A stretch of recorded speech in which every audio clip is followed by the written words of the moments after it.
భారతదేశంలో number 12 rank per capital income లో మేము బాధ్యత తీసుకున్న నాడు, మేము బాధ్యత నుంచి వైదొలిగిన నాడు డిసెంబర్ 3, 2023లో తెలంగాణ యొక్క ర్యాంక్ నెంబర్ 1, 3,47,000 రూపాయల తలసరి ఆదాయంతో భారతదేశంలోనే అగ్రభాగాన్ని నిలబెట్టింది కేసీఆర్ గారి నాయకత్వం, బీఆర్ఎస్ నాయకత్వం. మేము బాధ్యత తీసుకున్న నాడు gross state domestic product GSDP 4.5 లక్షల కోట్లుంటే మేము దిగిపోయే నాడు 15 లక్షల కోట్లు. మధ్యలో కరోనా వచ్చింది 2 ఏళ్ళు, అయినా ఎక్కడా కూడా ఆగలేదు. ఒక అమోఘమైన ఆర్థిక విప్లవాన్ని సృష్టించింది కేసీఆర్ నాయకత్వం. 200 ఉన్న గురుకుల పాఠశాలల్ని 1022 గురుకులాలకు తీసుకెళ్లింది కేసీఆర్ గారి నాయకత్వం. 6.5 లక్షల మంది పిల్లలకి విద్యా బుద్ధులు, ఎస్సీ, ఎస్టీ, బీసీ, మైనారిటీ పిల్లలు, చదువుకి దూరంగా ఉన్న వర్గాల పిల్లలకి మరి ఒక్కొక్క విద్యార్థి మీద 1,20,000 రూపాయలు ఖర్చు పెట్టి ఐఐటీల్లో, ఐఐఎంలో, ఎన్ఐటీల్లో, టాప్ ఇంజనీరింగ్ కాలేజీలలో, టాప్ మెడికల్ కాలేజీలలో సీట్లు వచ్చే విధంగా చేసింది కేసీఆర్ గారి నాయకత్వం, బీఆర్ఎస్ నాయకత్వం. అట్లాగే భారతదేశంలోనే ఒకే ఒక్క రాష్ట్రం, ప్రతి జిల్లాలో 33 జిల్లాలు ఉంటే 33 జిల్లాల్లో ఒక్కొక్క జిల్లాలో ప్రభుత్వ మెడికల్ కాలేజు, అదే జిల్లాలో ప్రభుత్వ నర్సింగ్ కాలేజ్ ఉన్న ఒకే ఒక్క రాష్ట్రం తెలంగాణ. తెలంగాణ ఏర్పడక ముందు మొత్తం తెలంగాణ ప్రాంతంలో ఉన్నది 5 మెడికల్ కాలేజీలు. అందులో స్వాతంత్రం రాకపూర్వమే ఉన్నది ఉస్మానియా, గాంధీ. తర్వాత వచ్చింది కేవలం కాకతీయ, రిమ్స్, నిజామాబాద్లో వచ్చిన ఇంకో యూనివర్సిటీ, తెలంగాణ యూనివర్సిటీ. కానీ కేసీఆర్ గారి నాయకత్వంలో ఇవాళ ఒక తెల్లకోటు విప్లవాన్ని సృష్టించింది తెలంగాణ ప్రభుత్వం. ప్రతి జిల్లాలో ఒక మెడికల్ కాలేజ్, ఈ దేశంలో ఎక్కడా లేదు. కేసీఆర్ కిట్తో మాతా శిశు మరణాలు తగ్గించాం.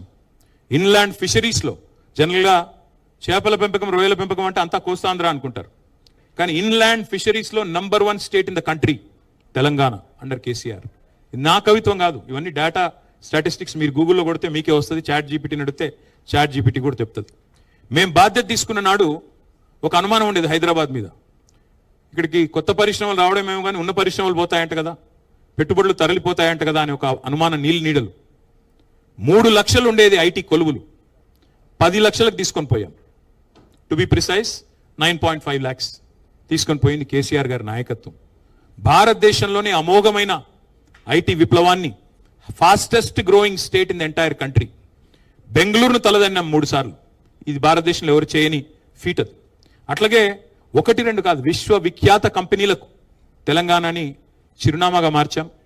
అమెజాన్ కావచ్చు, గూగుల్ కావచ్చు, మెటా కావచ్చు, యాపిల్ కావచ్చు, ఊబర్, సేల్స్ ఫోర్స్, ఇంకా చెబుతూ చాలా ఉన్నాయి.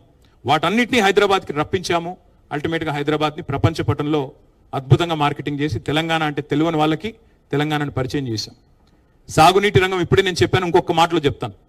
తెలంగాణ రాకపూర్వం ఇక్కడ సాగునీటి విస్తీర్ణం 1,31 లక్షల ఎకరాలు. 2014లో సాగు విస్తీర్ణం పంటలు పండింది 1,31 లక్షల ఎకరాల్లో. కానీ 2023 నాటికి, మేము దిగిపోయే నాటికి 2,29 లక్షలకు సాగు విస్తీర్ణం చేరింది. అంటే దాని వెనకాల ఉన్నది మరి మిషన్ కాకతీయ, కాళేశ్వరం లాంటి ప్రాజెక్టు, అదేవిధంగా పెండింగ్ ప్రాజెక్టులను రన్నింగ్ ప్రాజెక్టులుగా మార్చడం, వీటన్నిటి వల్ల ఈ సాగునీటి విప్లవం కూడా వచ్చింది. ఇక గ్రామాలు ఆదర్శ గ్రామాలుగా వెలిసిలాయి. ఒక గంగదేవిపల్లి ఉండేది తెలంగాణ ఏర్పడక ముందు, ఒకటే ఒక్క గంగదేవిపల్లి ఆదర్శ గ్రామం అంటే. కానీ తెలంగాణ ఏర్పడిన తర్వాత top 20 villages in the country ఎక్కడ, బెస్ట్ విలేజెస్ ఎక్కడ అని కేంద్ర ప్రభుత్వం అవార్డులు ఇస్తే, కేంద్ర rural development ministry 19 were from Telangana. జాతీయ పంచాయతీరాజ్ దినోత్సవం రోజు 30% అవార్డులు, 3% జనాభా ఉండే రాష్ట్రం 30% అవార్డులు కొట్టింది. That is Telangana. పల్లె ప్రగతి అనే కార్యక్రమం ద్వారా ట్రాక్టర్లు, ట్రాలీలు, వైకుంఠధామాలు, పల్లె ప్రకృతి వనాలు, నర్సరీలు, అవార్డుల పంట పండించి పల్లె ప్రగతి ద్వారా ఒక విప్లవాన్ని, గ్రామ స్వరాజ్య విప్లవాన్ని సాధించింది కేసీఆర్ నాయకత్వం. భూమిపుత్రులుగా తెలంగాణ సాధించుకున్న తర్వాత ఇక్కడి పేదల మీద అభిమానంతో, ఇక్కడి పేద ప్రజల మీద మమకారంతో ఎన్నో మానవీయమైన పథకాలు తెచ్చుకున్నాం. 200 రూపాయల పెన్షన్ ఉండే తెలంగాణ వచ్చినప్పుడు దాన్ని 2,000 చేసుకున్నాం. 2,000 రూపాయలు చేసుకున్నాం. 46 లక్షల మందికి ఆసరగా నిలబడ్డాం. అట్లాగే 1 కాదు 2 కాదు, what Telangana does today India does tomorrow అనే విధంగా, ఇండియా ఫాలోస్ టుమారో అనే విధంగా తెలంగాణ ఆచరిస్తుంది, దేశం అనుసరిస్తుంది అనే పద్ధతుల్లో దేశానికే పరిపాలనలో కొన్ని కొత్త పాఠాలు కూడా నేర్పింది తెలంగాణ. ఇది వాస్తవం. రైతు బంధు అని మనం పెడితే 2015లో మోడీ గారు 2018లోనో 17లోనో PM కిసాన్ సమ్మాన్ అని చెప్పి రైతు బంధును కాపీ కొట్టి వాళ్ళు పెట్టుకున్నారు. ఒక 12 రాష్ట్రాల్లో పెట్టుకున్నారు. కాలియా పేరిట ఒక రాష్ట్రంలో, కృషి బంధు పేరిట ఒక రాష్ట్రంలో రైతు బంధు పథకం దేశానికే ఆదర్శంగా మారింది.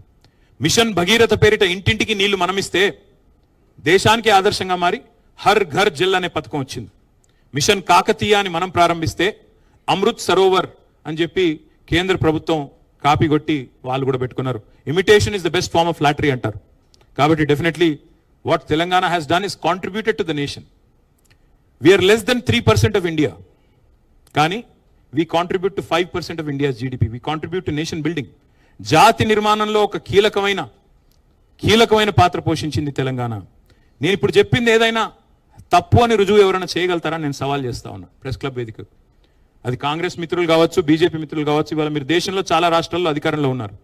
తెలంగాణ సాధించిన ప్రగతి కంటే కేసీఆర్ గారి నాయకత్వంలో భారతదేశంలో ఏ రాష్ట్రమైనా గనక మాకంటే ఎక్కువ సాధించింది అని మీరు రుజువు చేస్తే నేను శాశ్వతంగా రాజకీయాల నుంచి తప్పుకుంటా. That is my open challenge to both Congress and BJP. మీరు ఇవాళ పరిపాలిస్తున్న 25-26 రాష్ట్రాల్లో ఎక్కడైనా ఒక రాష్ట్రంలో ఇంతకంటే ఎక్కువ చేశామని మీరు చూపెడితే నేను శాశ్వతంగా రాజకీయాల నుంచి తప్పుకుంటాను. గణాంకాలతో సహా నేను చెప్తా ఉన్నా. నేనేమి కాకి లెక్కలు చెప్పట్లేదు, కాగు లెక్కలు చెప్తా ఉన్నా. కాబట్టి నేను అనేది ఒకటే, ఎన్నో కళ్ళు చెదిరే కట్టడాలు, ఎన్నో సాహసోపేతమైన సంస్కరణలు, ఎన్నో పథకాలు.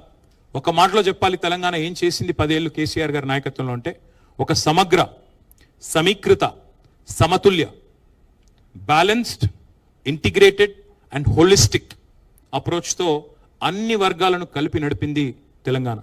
వీళ్ళు వాళ్ళని కాదు, విద్యార్థులు, నిరుద్యోగులు, ఉద్యోగులు, మహిళలు, చెప్పుకుంటూ పోతే ఇంకా చాలా ఉన్నాయి, కార్మికులు, కర్షకులు, ప్రతి వర్గానికి మేలు చేశాం. ఉద్యోగులకు హైయెస్ట్ ఫిట్మెంట్ భారతదేశంలో ఇచ్చింది కేసీఆర్ గారి ప్రభుత్వం. 73% ఫిట్మెంట్ ఇచ్చింది భారతదేశంలో. ఎక్కడా లేదు, ఏ బీజేపీ ప్రభుత్వం లేదు, ఏ కాంగ్రెస్ ప్రభుత్వం లేదు. Highest special increment on Telangana formation. ఎందుకంటే తెలంగాణ